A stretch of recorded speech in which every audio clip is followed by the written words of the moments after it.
Hey everyone, Mherex here, bringing you another video. This one I'm going to be taking a look at both of the prize walls for the turtles and kind of giving my thoughts on them.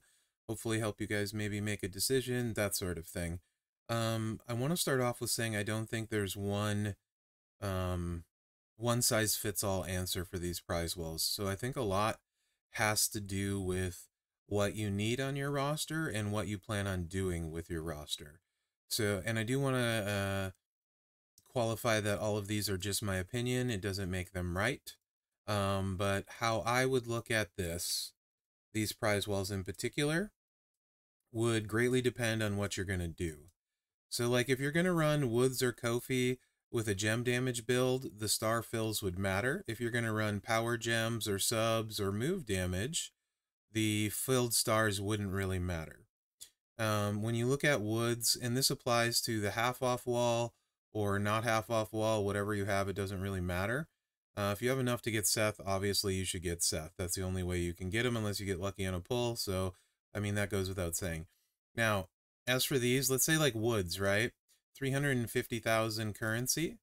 You could, for example, buy this. 20 of these is basically about the same price, and get 20 of every 6-star token. 6-star gold token for the same price as Woods. So if you're not doing like a gem damage Woods and you have the shards to take them up and the other stuff needed, maybe this isn't such a big deal. If you're short on shards though, it is a big deal. Also of note, if you're going to get the moment, which we'll talk about later when we get to that prize wall, you're going to have trouble leveling it up without shards of these guys, and you'll need a lot of shards of these guys. So you may end up getting these and then star filling them so the fuse can turn into shards or that kind of thing. Personally, other than like if I wanted to get the moment and level the moment, I don't really like the value on these unless you didn't get them. So like if you didn't get the milestone with Woods, you obviously should get Woods. If you didn't get Kofi, then you obviously should get one of the Kofis, right? Otherwise, though, I do really like the value on the 6-star token bundle. And I think the other really good value is the TP. 130,000 currency would get you 30,000 of every color TP. So if you're short TP, maybe you think about that route. Now, that being said, I always like props. But if you're going to use one of the turtles as a fighter, make sure you have a strap for them. If you don't have a strap for them, you can get 100% gem damage strap here at 150k, which is not cheap, and hopefully get one of the classes you need. Otherwise, if you're going to use a move damage build, there's 50k here with a chance to get one, and these are a little bit cheaper for not guaranteed gem damage straps, between 20 and 100%. So I think those have some value too if you're going to use one of these two as your main fighter, and if the strap corresponds to what you need. Now, if you don't know if you're using gem damage or move damage, etc., it's not too hard to figure out. If you're blowing, I mean, Woods, I feel comfortable saying you're mostly going to be using the power gems. So move damage will help some, but it's not necessarily a super big deal.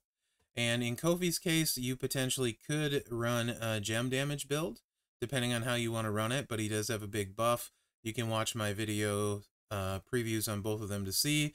I also did budget builds for both of them to see as well. But that is something to consider in their straps. So those are okay possibilities as well. Or even for other new gens you might have. Let's say you're using like Striker Bam Bam, Showboat Vader, you got new Seth, etc. The straps are worth talking about there. But mostly on this wall, honestly, I think what you go with really depends on your needs. So if you need to level the moment, you probably want to get these and convert them to shards. If you don't need to level the moment and you're not using like a gem damage build for one of them, and you can still take them up with shards for your evolves, these are things you need to look into. Then the token bundle I actually think is pretty good value at this price for one of each 6-star token. The other token bundles potentially fine too if you need them. Whatever's harder for you to acquire is generally what I would say to target. To me, the easiest thing in the game resource-wise to get at the moment would be this coin. And it is a lot of coin, relatively inexpensive. but I don't value it as high as I do like other things. I hear people saying they're short on TP way more often than coin, right? So worth considering there. Um, and I think that kind of covers this wall, to be honest. This wall seems pretty straightforward to me. You just hit your needs and make sure you have the stuff you need for them. This other wall is more interesting and also potentially more difficult depending on where your faction got, your RNG. There's a lot of different factors here. You may be wondering why I have the turtle moment down here. If you look at the edges of the moment, you can see that there is blacked out 2 characters. There's also 2 toys that are Casey Jones Cody and Roman Reigns Shredder, which I would assume these are, and this means we're maybe getting a second event without the fact that they're already blacked out. That would be what I would guess. That isn't inside info. That isn't a guarantee. Don't say Mherex said there's for sure a second event. No, that's pure speculation. But I do think it very likely that there's a second event. So that maybe changes how you look at things. Also, it makes it easier for maybe FOMO to get you. So with that in mind, let's take a look at this prize wall. Let me start with the stuff for the price. I think this is a insanely high price. It's a fine moment, but the price is crazy compared to everything else you could get. So I don't like the Tiffy time moment. This one's been in the midweek. This is a showdown moment, and this one also in midweek. I think this one's also showdown. These 3 are grossly overpriced. I wouldn't even consider it. This one's very interesting. PSA, this isn't the full moment. This is 1 token. You need 8 tokens to unlock the Summer of Champions, so don't buy this thinking you're going to get this moment for 125 pizza slices. Most people have between like 4 and 6 tokens of this, depending on the faction you were in, how much you were playing, etc., how much you spent. 4 and 6 tokens, so if this recruits it for you, I think it's a great price. If you're within 2 like I am, it's really hard to not get it. But yeah, so I'm fine with the price on that moment. The turtle moment is really interesting in the sense that it's not expensive, really. But when you're considering buying the moment, look at what it does for buffs. And then also consider how you want to play the characters in the moment. Do the buffs benefit the playstyle you're going to use those characters for? If the answer is yes, if you know you're going to use Kofi, Woods, Seth as like a primetime fighter for you, Ray, although I can't imagine you use Ray, if they're like your top fighters and you're going to use them all the time, then start looking at the moment and be like, will this moment make my top fighter a lot better? I think if you answer yes to both of those, the moment has pretty good value. Also, if you're a FOMO type person and you have a ton of resources or whatever, I think it much more likely that the plates will be available post turtle events, just like the Rocky plates. It took a while, but the Rocky plates have slowly made their way into the general populace. However, to counterpoint that, the Ghostbuster plates did not. So there's no guarantee that the plates will be more readily available than, say, the moment. But I do think that's something to consider. Also to consider is the potential that there's 2 blacked out people on there, and they could update the moment with those 2 people, which seems likely if we get them, but also potentially other abilities to the moment when they add the new people. Again, that's pure speculation, you're just guessing. But I think those are things to take into consideration when you're considering the moment. Mainly, though, I think the big things to consider is, are you going to use them, the turtles in the moment as fighters? And if you're using them as a main fighter, does the moment make them better? Because generally, I think making choices based on what you know is better than on what you're speculating, right? So if something is really important for you now, you know you're going to get good value, good use out of it, it's pretty hard to not do that. If you knew for sure, like if we knew turtles were going to be in the game forever, they were going to be coming around all the time, I think you could be a lot safer in your picks, take more chances, maybe try to look to the future, but we don't know what's going to happen. Now, let's talk about the plates. The best plate, I think, as far as the most uses, and I did a bunch of videos on a lot of these plates, is the Fearless Leader. It's great on Cody if you're not using the Blast Gem Roxanne build. It's really, really good on Cody. It's super good on Maxine. It basically replaces a Piper plate and does about the same. It's solid on Mutant Roman. So this one has a lot of really good landing places. You can use it on Tech Charlotte Flare. It's not quite as good as a Piper plate, but it is pretty good. Cowabunga skill plate is actually great on Mae Young combined with her plate. And I think it makes her better than a Piper plate. So again, a Piper plate replacement. Neckbreaker, I did a video with it on CM Punk. It's kind of interesting there. I also think this is a good color potentially for future like acrobats and stuff. Limitless skill plate is probably the biggest difference maker plate on the list, but it's really only a difference maker on Great Muta, which is huge on him. And then these other two plates, I didn't really find places I particularly love. Another way of looking at it is we've had Break 4, Chuck 10 gems in the game for a long, long time. And I think Braun Strowman, Powerhouse Braun, was the best use I found for those as long as we've had them. In most cases, they're more like little nice to have boosts than like game changing. So I don't know that I would super stress about it too bad when you're making the choices.